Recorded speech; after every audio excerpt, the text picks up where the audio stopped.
안녕하십니까. Y타임스 논평의 추북일입니다. 한국과 미국 사이에 주한미군 방위비 협상이 열렸는데요. 결렬이 됐죠. 80분 만에 결렬됐습니다. 한미동맹이 막다른 길로 가고 있습니다. 한미동맹은 전쟁 억지력도 되지만 한국 경제를 지탱하는 버팀목입니다. 그런 의미에서 이 한미동맹 결렬이 주는 4가지 의미를 오늘 자세히 살펴보려고 합니다. 이 한미동맹의 방위비 분담금 94% 이상이 한국으로 환원됩니다. 안보 보험금 성격이죠. 그런데 이 협상이 결렬됐습니다.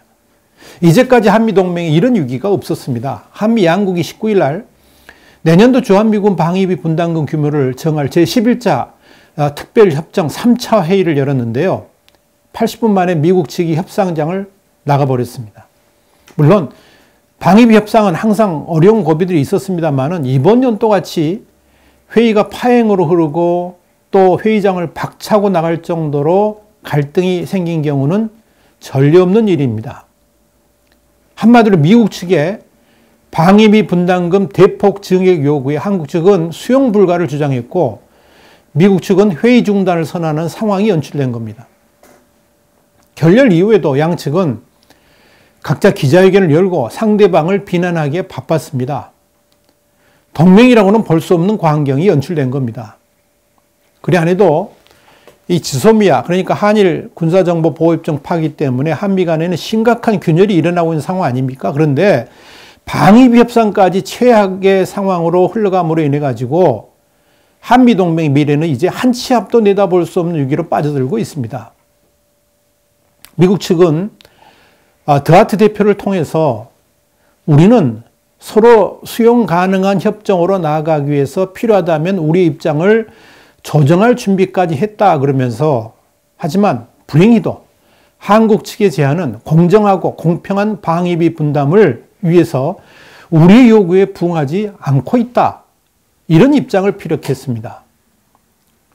드하트 대표는 이어서 우리는 한국 측이 상호 신뢰에 기반을 둔 파트너십에 근거해서 노력할 준비가 되면 협상을 재개할 수 있기를 기대한다라고 말했습니다.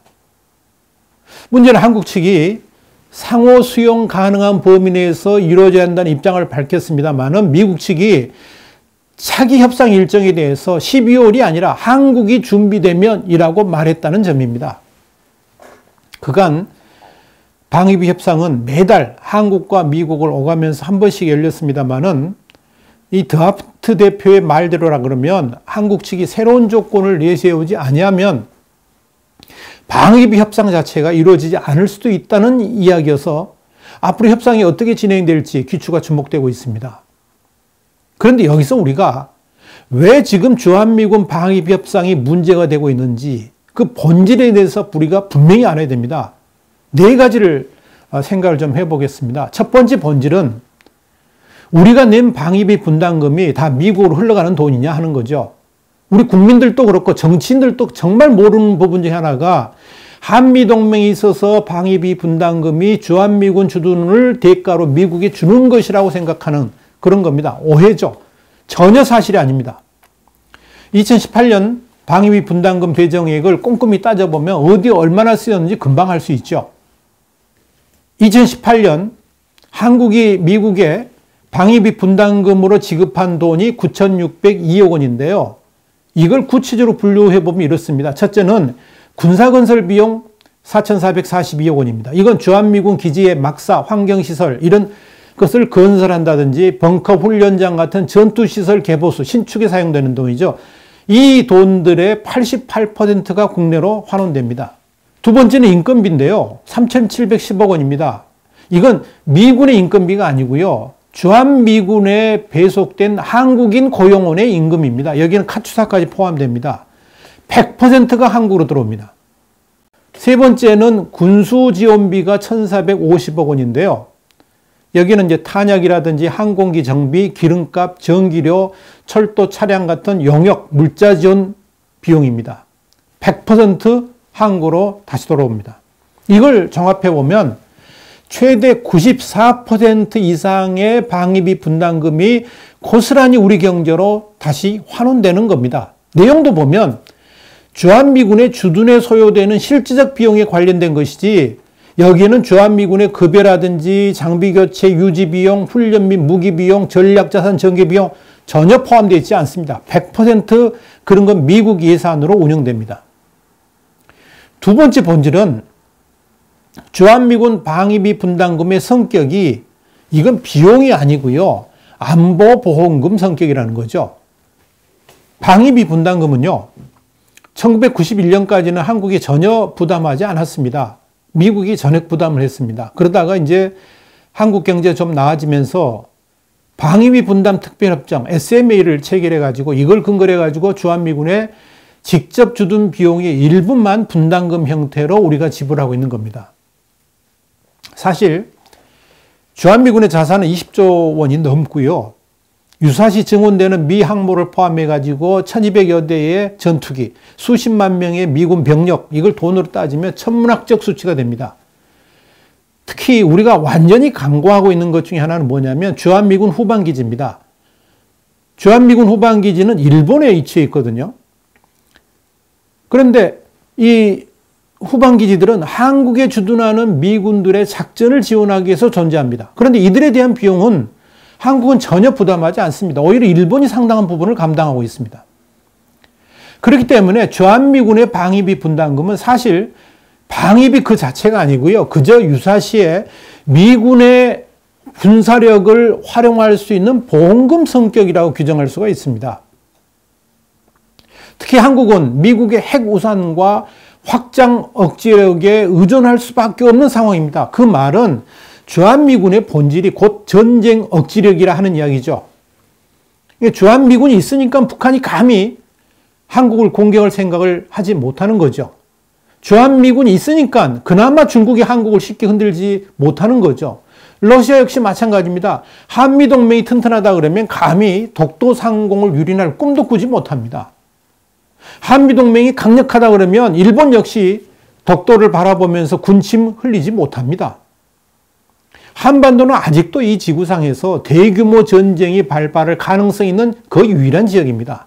여기에 주한미군이 있음으로 인해 가지고 전쟁에 대한 억지력이 생긴다는 것은 이건 어마어마한 보험입니다.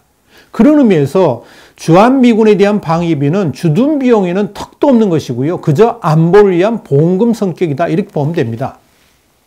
세 번째 본질은 뭐냐면 문재인 정부가 동맹의 기여를 회피하고 있다는 거죠. 동맹에 대한 기여도가 낮다 이야기죠. 그러니까 미국이 왜 지금 방위비 분담금을 대폭 인상하려고 하는가? 그것도 몇십 %도 아니고 무려 5배 정도로 엄청난 인상을 요구하는가? 본질이 뭐냐면 결론부터 말씀드리자면 한국 정부의 동맹에 대한 기여도가 거의 없기 때문에 그런 겁니다. 원래 동맹이란 건 상호적인 거 아닙니까? 그런 관점에서 한미동맹 역시 상호적이어야 됩니다. 그런데 문재인 정부는 과연 한미동맹을 상호적 관점에서 보고 있는가? 결론을 말씀드리자면 전혀 아니라는 거죠. 이번 방위비 분담금 협상에서도 미국 측이 강력하게 요구한 게 뭐냐? 동맹으로서의 사명과 책임감입니다. 최근 미국이 전시작전 통제권 전환 이후에 한반도 유사시로 국한된 한미동맹의 위기관리 대응 범위를 미국의 유사시까지를 확대하자는 의견을 우리 측에 제시했습니다. 그동안 한국 유사시로만 규정되어 있던 동맹의 성격을 사실상 상호간 유사시로 바꾸자는 거죠. 그러니까 한국의 유사시에 미국이 도움을 주는 것 같이 미국의 유사시에 한국도 미국이 도움을 줘야 된다는 지극히 당연한 논리입니다. 상호 방위 조약이라는 이름에서의 그 상호, 여기에 지극히 합당한 제안 아닙니까? 그런데 미국의 이런 제안에 대해서 집권 여당이 민주당을 비롯해 가지고요, 청와대 내부에서 어마어마하게 반발을 했습니다. 이해되십니까? 이뿐 아닙니다. 문재인 정부는 미국의 핵심 외교 정책이자 방위 전략인 인도 태평양 전략에 전혀 개입하지 않고 있습니다. 그래서 지난 6월 30일 한국을 방문한 트럼프 대통령이 문재인에게 이 인도 태평양 전략에 한국이 적극 참여하라고 요구를 했죠. 그래서 이 한국 정상이 합의를 한 겁니다. 그런데 말로만 그랬을 뿐 실제적으로는 행동 자체를 회피하고 있습니다. 중국 눈치 보느라 그런 거죠. 이건 동맹으로서의 역할을 전혀 하지 않고 있다는 의미입니다. 그래서 미국은 동맹의 기여도에 따라서 방위비 분담금도 조정돼야 된다라고 주장하는 겁니다. 그러니까 한마디로 미국이 추구하는 반중국 정책에 일본은 적극적으로 참여하는데 한국은 오히려 참여하기는커녕 회방을 놓고 있죠. 결국 미국의 집단 안보에 대한 동맹의 기여도를 볼 때 한국은 거의 바닥 수준이라고 평가하는 겁니다. 그렇다면 분담금이라도 제대로 내라는 것이 미국의 주장입니다. 그 분담금에는 그동안 전혀 계산하지 않았던 한미연합사 후방기지, 그러니까 괌과 오키나와 기지를 유지하는 간접 비용도 포함되어야 된다는 거고요. 여기에 한반도 주변에서 전개되는 전략자산 비용까지 분담금에 포함시켜야 한다고 미국은 요구하고 있는 겁니다. 그러다 보니까 5배로 늘어난 겁니다.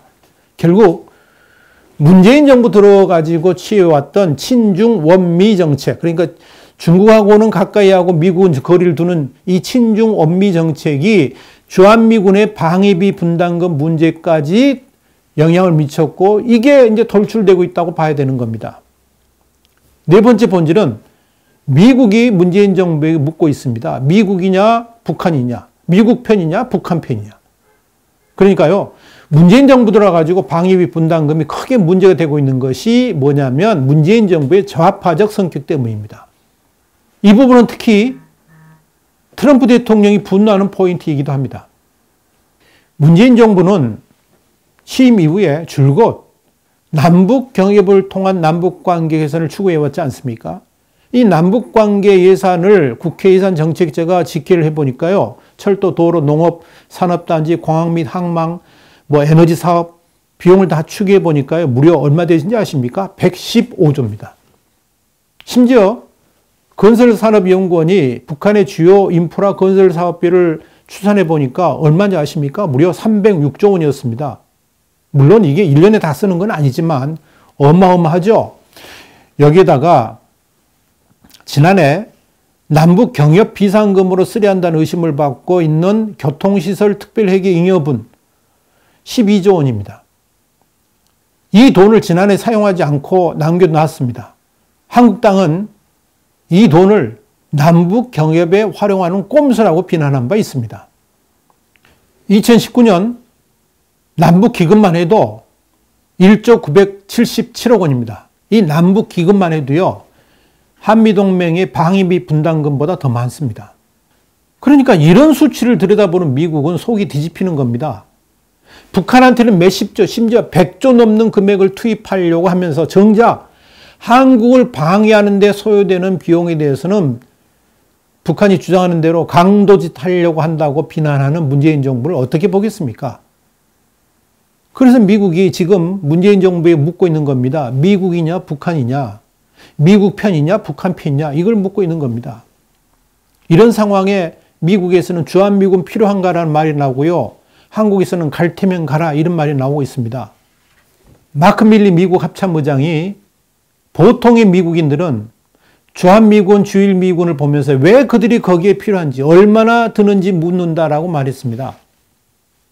물론 미군이 무력 충돌 발생의 예방 억제에 있어서 어떻게 동북아에서 안정화 역할을 하는지 충분히 설명하고 있다는 것을 확실하게 할 의무가 우리에게 있다라고 덧붙였습니다만은 미군 최고 수뇌부 인사가 비용 문제를 들어서 주한미군 주둔에 의문을 제기했다는 것은 충격적입니다. 그러면서 지소미아, 그러니까 한일 군사정보보호협정에 대해서 지역 안보와 안정에 필수적이라고 그랬습니다. 한국과 미국, 일본은 어깨를 나란히 할 때 더 강력해진다고 그는 말했습니다. 그러면서 우리 셋이, 그러니까 한미일이 매우 긴밀하게 보조를 맞추는 것이 우리의 이익이라 이렇게 강조를 했습니다. 밀리 의장은 지금 한국 정부의 동맹으로서의 책임과 의무를 강조하고 있는 겁니다.